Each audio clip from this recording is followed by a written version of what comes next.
Para su opinión, en marzo se podría dejar de usar mascarillas en los espacios abiertos. ¿Estamos preparados sanitariamente y psicológicamente para esta medida, doctor Campodónico?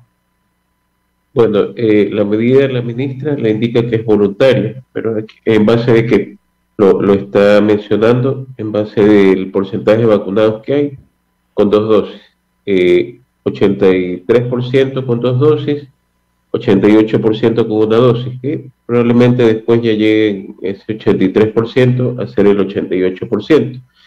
Pero tenemos que considerar varios factores. Bueno, habla también de un 19% de tercera dosis, pero tenemos que saber que la segunda dosis todo tiene su tiempo de inicio y su tiempo de final.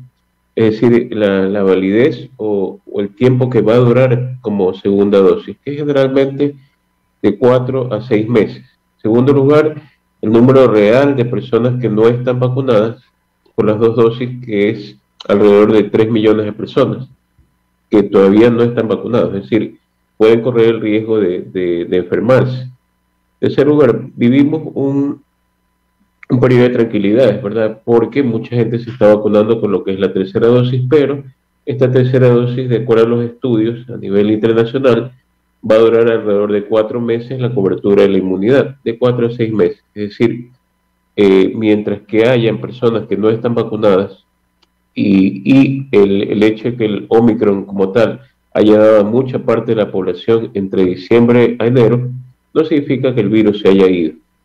Claro, el Omicron le dará a la persona una inmunidad de 2 meses, por lo menos 2, 3, 4 meses, en los cuales puede no enfermarse de COVID o de otras cepas, pero posterior a eso podemos volver a tener casos nuevos y poder tener el incremento de casos. Ahora bien, si las personas que no están vacunadas salen en este carnaval a espacios abiertos o salen a las playas, puede haber intercambio de cepas y puede haber un incremento de casos posterior a lo que es el carnaval, ya que en las playas, en espacios abiertos, el aforo es del 100% y no hay necesidad de utilizar mascarilla en esos espacios abiertos. Entonces puede ser un nuevo foco de contagio y puede haber el incremento de casos. Claro, no tan importante como hubo en diciembre y enero, pero recordemos quiénes fueron las personas más afectadas. Durante diciembre y enero fueron los que tenían arriba de 55 años de edad, que son los que en su mayor parte ingresaron a hospitalizarse teniendo 2 dosis o teniendo una dosis, pero muchos de ellos ingresaron a hospitalización general y a UCI, y aún tenemos ciertos casos que están ahí.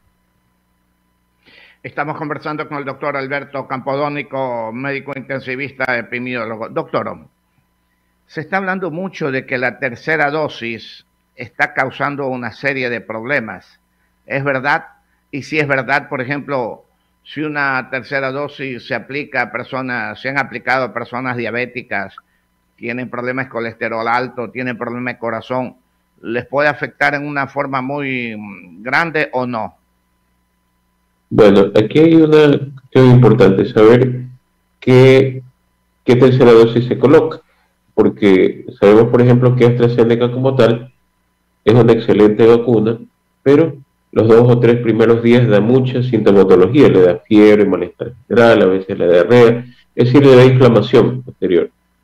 Pero hay que considerar algo también, el Omicron como tal, la cepa, en muchos de los pacientes que yo traté, yo les hice lo que son las enzimas cardíacas y alrededor de un 50% las tenían elevadas. No la enzima cardíaca que produce infarto, pero sí la que produce inflamación del corazón.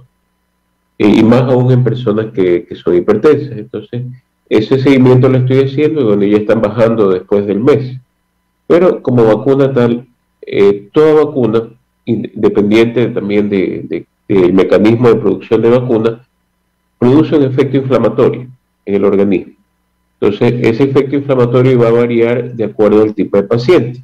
Un paciente, por ejemplo, que es diabético y tiene sobrepeso va a tener más inflamación que un paciente regular y la vacuna podría afectarlo un poco más. Ahora bien, he visto casos en los cuales, por ejemplo, usted tiene artritis, pero tiene una artritis que es leve y no la tiene tan pronunciada, entonces recién está comenzando. Pero se puso la vacuna y desarrolló ya toda la sintomatología de artritis posterior. tiene usted, por ejemplo, una enfermedad autoinmune, digamos una colitis ulcerativa, una colitis inflamatoria ulcerativa, y usted no tenía sintomatología mayor hace 2 o 3 meses atrás, antes de colocarse la vacuna, se la coloca, o tuvo COVID y se la coloca la vacuna, y desarrolla esa colitis ulcerativa ya con sintomatología, es decir, dolor, sangrado por las heces, etc. Es decir, siempre el COVID como tal va a atacarnos en lo que es la parte inflamatoria también, y lo que es nuestro punto débil, por ejemplo, si nosotros tenemos hemorroides, si tenemos colitis, si tenemos artritis, la enfermedad que tengamos la puede llegar a desarrollar más porque se produce inflamación. Entonces, ¿qué es lo importante aquí? Si usted ha tenido COVID, tener un tiempo de distanciamiento prudencial con lo que es la tercera dosis para que no afecte el sentido inflamatorio, porque si usted ya tiene COVID, se inflamó a pesar de tener poco sintomatología, tiene marcadores inflamatorios presentes, se vacuna y se inflama más. Entonces, por eso es importante tener los criterios puntuales de cuándo vacunar esa tercera dosis después de haber tenido COVID. Doctor, faltan 16 minutos para las 8 de la mañana. Está lloviendo fuerte vía la costa, muy fuerte, está lloviendo muy duro. A la altura de la avenida del Bombero, vía hacia la costa, todo eso está lloviendo muy fuerte. Mire, doctor, apartándose del tema un poquito, hay una creación de planta de vacunación anti-COVID en el Guayaquil, en el Ecuador. El doctor Miguel Palacio, director de la Asociación de Laboratorios Farmacéuticas, le parece una muy buena idea la externalización de las farmacias, que es complementario a lo que ya están haciendo en el sector privado. Es importante tener aquí un laboratorio que realmente comiencen a preparar estas vacunas, ¿o no es importante? Bueno, tengo entendido que está pendiente lo que es un convenio para poder producir vacunas de Sinovac aquí en el país, que son las vacunas chinas. Tenemos que tener en cuenta algo. Estas vacunas, las que se han desarrollado, son como primera, segunda, tercera dosis, pero la investigación que está orientada hacia lo que es unas vacunas de nueva generación, que están basadas en linfocitos T, la investigación está en Estados Unidos y está en Europa. Entonces, claro, o sea, podemos tener una planta en la cual se produzcan vacunas, pero tenemos que tener orientados hacia qué es lo que vamos a hacer. En el sentido de que si se van a producir estas vacunas que ya se han colocado en primera y segunda dosis, o si vamos a tener el desarrollo de investigación, o si se va a colocar a través de esta planta, se van a producir vacunas de segunda generación. Porque tenemos que tener en cuenta algo, no podemos estarnos vacunando segunda, tercera, cuarta, quinta, sexta dosis, como hemos estado haciéndolo hasta el momento, sino que llegará el momento en que nos vacunemos con vacunas de segunda generación que primero evitarán el contagio, como actualmente sí lo hay, a pesar de usted vacunarse, y segundo, el hecho de que durarán más tiempo, es decir, 1 año o más, y tercero, podrán combinarse con vacunas, por ejemplo, como la de la influenza y virus sincitial respiratorio. Entonces, considero que todavía no es el momento, quizás de montar una planta a nivel de vacunas, o si se lo hace, que se lo haga en el sentido orientado de lo que es producción de vacunas ya de segunda generación e investigación de lo mismo. Ahora, con su experiencia, doctor, estamos conversando con el doctor Alberto Campodónico, médico intensivista. Con su experiencia, doctor, 14 minutos para las 8. ¿Usted cree que Leopoldo Izquieta Pérez, como se llama, el Instituto de Higiene Leopoldo Izquieta Pérez, que siempre estaba investigando y creó muchas cosas y muchas vacunas, hubiese ayudado mucho aquí a combatir o encontrar alguna dosis especial como vacuna para combatir el COVID? Definitivamente sí. El hecho de que el Izquieta Pérez era el centro de investigación realmente y producción de lo que es vacunas en el país, hubiera ayudado mucho en el asunto de lo que es el COVID. ¿Por qué? Porque a nivel mundial se producía lo que es vacunas, se probaban lo que es vacunas, y el Izquieta Pérez no hubiera sido la excepción, que definitivamente hubiera servido no solamente para la producción de vacunas, sino para la producción de quizás de medicación que hubiera ayudado también para lo que es el COVID, es decir, mejorando lo que es la parte inmunológica. Y yo creo firmemente en que hay que impulsarlo, hay que impulsar el hecho de darle recursos para poder tener nuestro centro de investigación en vacunas, tal como se lo tenía hace 20 años atrás, o 15 años atrás, sin ir muy lejos. Qué lamentable, qué barbaridad, simplemente por querer acabar con una ciudad, acabar un laboratorio tan importante, ni siquiera para el país solamente, sino para América y para el mundo, mi querido doctor. Mire, doctor Campodónico. Sí, perdón. Sí, éramos un ejemplo a nivel de Latinoamérica en investigación y producción de vacunas cuando existía el ISquetaPER. Hay muchos ejemplos, así es, doctor. Doctor, 12 minutos para las 8. ¿Qué nos puede decir de la verruga peruana? ¿Qué hay de verdad? ¿El contagio es tan agresivo? ¿No es agresivo? ¿Cuál es la verdad? Ya, esta verruga peruana ya está en diferentes países, Ecuador, lo que es Colombia, que es Perú, desde el tiempo de los incas, ya hace cientos de años atrás. Pero, ¿cuál es la característica? Generalmente está a nivel de lugares fríos, en las montañas, en nuestro país está a nivel de Loja, y se necesita un vector, el mosquito Phlebotomus, el cual toma la sangre de un paciente que esté infectado y la inocula en otro paciente. Pero estos mosquitos generalmente viven a nivel de lugares altos, en donde hay lo que es montañas, etcétera. Por eso era muy raro, o fue lo común que estuviera en la costa. Pero ya hay migración de estos mosquitos en otros países hacia perfiles costeros. Entonces, ¿cuál es el punto? Que generalmente usted tiene dos fases. Una fase inicial en la cual tiene fiebre, el malestar general, tiene alteraciones hematológicas, es decir, puede bajarle sus glóbulos rojos de 4,5 millones a 1 millón o menos de 1 millón y producirse una anemia hemolítica, es decir, que se destruyen los glóbulos rojos, hay subida de la bilirrubina, se pone amarillo, hay fiebre alta de 40 grados durante varios días y alteraciones a nivel de articulaciones, es decir, puede haber inclusive ya en casos extremos fallecimientos de personas con esta alteración.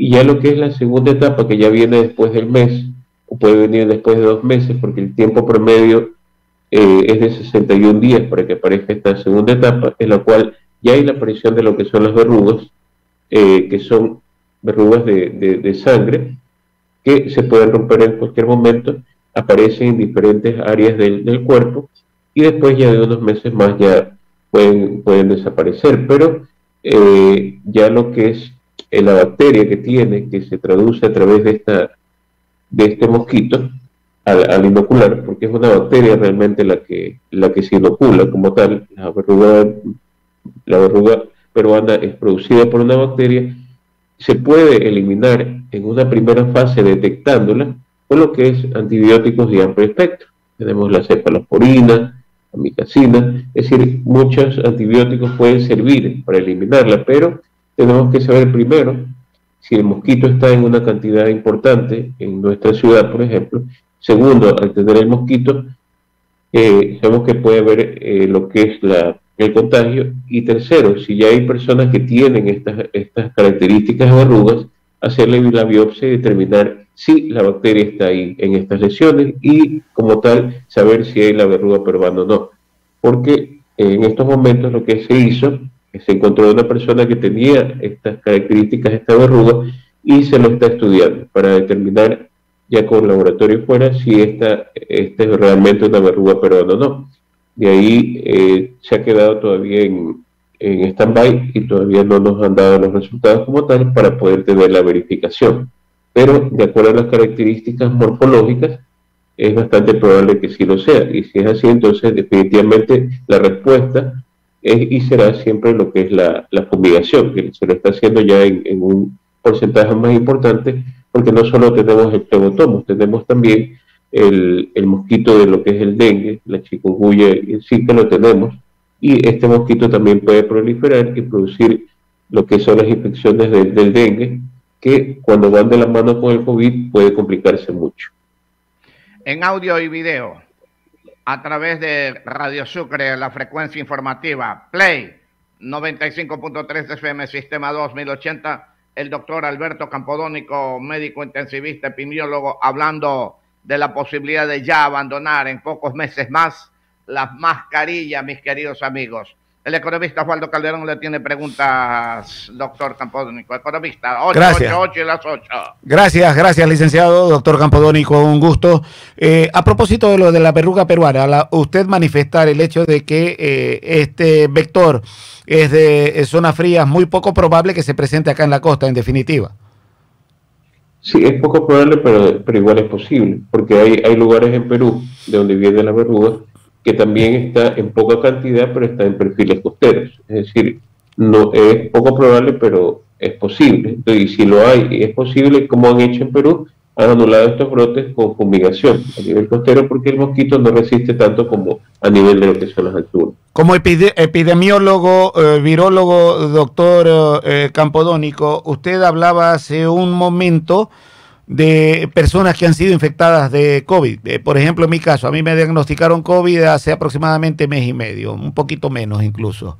¿Después de qué tiempo recomendaría a usted me puedo aplicar la tercera dosis? Bien, aquí tenemos ciertos parámetros que cumplir. Lo primero es saber si su COVID fue un COVID leve, moderado o severo. Porque inclusive en el Omicron usted tenía diferentes estadios, en los cuales, por ejemplo... A propósito de aquello, le converso entonces mi cuestión particular. Lo mío fue leve, 2 días de fiebre no tan alta, y de ahí alguna molestia, pero realmente menor. Claro, porque usted puede tener congestión nasal, puede tener dolor de garganta o puede tener bronquitis. Son los diferentes estadios que puede dar el Omicron. Pero si usted tuvo 2 días, generalmente no es mucho, y el nivel inflamatorio no debería ser muy alto. Pero ¿qué es lo que nos determina para poder saber si podemos vacunarnos o no? Definitivamente es la prueba cuantitativa para COVID, que involucra el IgG, que son los anticuerpos que usted desarrolla para COVID, y el IgM, que es el más importante, que determina si el COVID está dentro de su organismo o no. Es decir, no es el hisopado, sino la prueba cuantitativa. Y esta prueba cuantitativa, ¿cuándo se debe de hacer? Al mes que usted ha pasado ya el COVID, o sea que ya usted está bien, lo hace al mes, si ya está negativo el IgM, ya puede vacunarse. Pero el tiempo, de acuerdo al CDC americano, el Centro de Enfermedades Infecciosas, es de 1 mes a 3 meses para la vacunación de la tercera dosis, si es que usted ya ha tenido lo que es el COVID. Y tanto es así, se establece alrededor de un promedio de 2 meses. ¿Por qué? Porque usted terminó de enfermarse aquí, suma 1 mes con el IgM y ahí se vacuna. Entonces, y esa vacunación de la tercera dosis debe dar alrededor de unos 4 meses para tener un porcentaje de protección alrededor del 76%, el cual va decreciendo ya el 5.º mes al 36%. Entonces, es una vacuna que máximo nos va a durar alrededor de 6 meses, la tercera dosis, y por lo tanto se debe empatar ya ahí probablemente con lo que hablamos ya de la vacuna de segunda generación. Ah, ya, perfecto. Doctor, en la mayoría de los países, usted es catedrático de la Universidad Católica de Santiago de Guayaquil, y le envían una felicitación por acá. Uno de sus alumnos dice, gran profesional, gran doctor, el doctor Campodónico, médico y docente de la Universidad Católica de Santiago de Guayaquil. La mayoría de los países, doctor Campodónico, están flexibilizando medidas. Algunos ya casi que relacionando una vida absolutamente normal. Le comento, hoy en CNN estoy viendo la versión BA2 de Omicron, que podría causar una enfermedad más grave según estudios científicos en Japón. Esto es fresquito. Una subvariante de la variante Omicron del coronavirus no solo se está propagando más rápido que su primo lejano, sino que también puede causar una enfermedad más grave y parece capaz de frustrar algunas de las armas clave que tenemos contra el COVID-19, dice una muy fresca investigación japonesa. La guerra no ha concluido. Claro, aquí es precisamente lo que hablamos. Un saludo para mi alumno también y mi querida Universidad Católica, que ya llevamos más de 25 años ahí en la docencia y en lo que es la parte universitaria. Bueno, definitivamente aquí tenemos 2 cosas que considerar. Primero, el Omicron como tal, tenemos 3 linajes, es decir, 3 variedades, el 1, el 2 y el 3. El que nosotros nos ha afectado masivamente desde en diciembre y enero es la variedad 1, que está siendo reemplazada ya en algunos países por el linaje Omicron 2, que es igual de contagioso, pero como el Omicron 1 fue el que primero se esparció, es el que llegó a todos los países del mundo. El Omicron 2 como tal ya está en más de 40 países y está reemplazando al anterior. Ahora bien, ¿qué afectaciones tiene este Omicron 2? Porque yo lo he valorado en algunos pacientes que he llegado a ingresar, o sea, no sabiendo que es el Omicron 2, pero establece sus características diferentes al Omicron en general, porque producen arritmias, es decir, hay arritmias, por ejemplo, fibrilación auricular, que puede conllevarle a llevar émbolos hacia diferentes partes del cuerpo, trombos, y aparte de eso puede haber una inflamación como tal de lo que es el corazón, endocarditis, miocarditis. En este caso de este paciente que ingresó, tuvo derrame pleural inclusive, pero mucha afectación a nivel de arritmias cardíacas, y por lo tanto, cuando yo tuve ese primer caso, hace casi un mes, un poco más de un mes, comencé a hacerles a todos los pacientes con Omicron lo que es las enzimas cardíacas, y me di cuenta que la mitad, por lo menos de ellos, tenían afectación en ese sentido, lo que no había antes, es decir, afectación cardíaca y afectación hepática. Es decir, todos los pacientes con Omicron tenían elevación de las enzimas hepáticas en una cantidad considerable. Entonces, son alteraciones que con el tiempo pueden manifestarse en más cantidad cuando ya, al nosotros haber tenido el Omicron 1 como tal y pensar que ya no vamos a tener nada más, llega este linaje nuevo o este linaje que reemplaza al anterior y comienza a darnos nuevas sintomatologías y nuevas afectaciones. Según las investigaciones, doctor, apuntan que esta variante 2 del Omicron que usted está relacionando podría alcanzar niveles de gravedad tan iguales como los de la Delta. ¿Usted coincide en eso? Sí, por supuesto, porque el Omicron 2 como tal tiene un rango más contagioso inclusive que el Omicron 1 y se puede expresar rápidamente, pero por eso es que tenemos que considerar algo. El Omicron 1 como tal solo le da a usted 19% de anticuerpos en relación a las cepas anteriores. ¿Qué significa eso? Que generalmente la inmunidad del Omicron 1 durará de 2 a 3 meses. Por eso es que es la importancia de colocar la tercera dosis como tal, porque es la que nos va a proteger en relación a lo que es las nuevas cepas de Omicron que estén por venir o de otras cepas próximas. Entonces, esa vacunación que la tenemos al 19%, de la cual yo he hablado en algunas ocasiones que se debía haber acortado un poco el periodo al quinto mes o al cuarto mes, porque la segunda dosis estaba dando una cobertura real en personas arriba de 55 años de solo 4 meses. Entonces, se ha acortado en algo el tiempo, pero lo importante no es solo acortar el tiempo, sino si nosotros teníamos que vacunar, se tenía que vacunar en febrero, alrededor de 4 millones de personas con tercera dosis, lo cual no se ha llegado aún, sino que tenemos apenas un 19%, no solamente pensar que tenemos ya el 86%, el 83% con 2 dosis, sino tratar de llegar a ese nivel del 80% en alrededor de 3 meses, que es lo que sí se puede hacer vacunando masivamente y al saber que la tercera dosis es una sola, porque es lo que nos va a proteger precisamente de esta llegada de esta factibilidad de tener el Omicron 2 o nuevas variantes que estén por venir. Muchísimas gracias, doctor Campodónico, de mi parte. Licenciado. 8-1. Muchas gracias, doctor. Sinceramente, es importantísimo conversar con usted para la sanidad de la ciudad y del país y de todos los que nos escuchan y nos han visto en el mundo. Muchas gracias, doctor Campodónico. Le dejamos con las últimas palabras. Sí, bueno, definitivamente tenemos que analizar que la pandemia no ha terminado y a pesar de todas las medidas que se estén tomando de un 100% a nivel de la parte educativa, de lo que es presencial, 100% en las playas, en restaurantes, en bares y discotecas, lo que antes no se había aperturado. Y tenemos que analizar bien estas medidas y las repercusiones que van a tener las siguientes semanas y medir esas repercusiones para que no nos hagan probablemente regresar a lo que es lo anterior. Y es verdad, tenemos un periodo de tranquilidad, pero depende de nosotros mismos y depende también de los cuidados que tengamos y depende también del gobierno de colocar esa tercera dosis para poder tener un periodo de tranquilidad más largo, ya que el virus ha ido, sigue ahí, pero nosotros somos los que tenemos que tomar medidas en relación a esto hasta que pueda haber la posibilidad ya de una dosis ya con tiempo más permanente, que serían las de segunda generación en relación a vacunas. Mientras tanto debemos cuidarnos todos y más aún en este feriado que está por venir. Muchas gracias al doctor Alberto Campodónico por habernos atendido el día de hoy. Muchas gracias, doctor.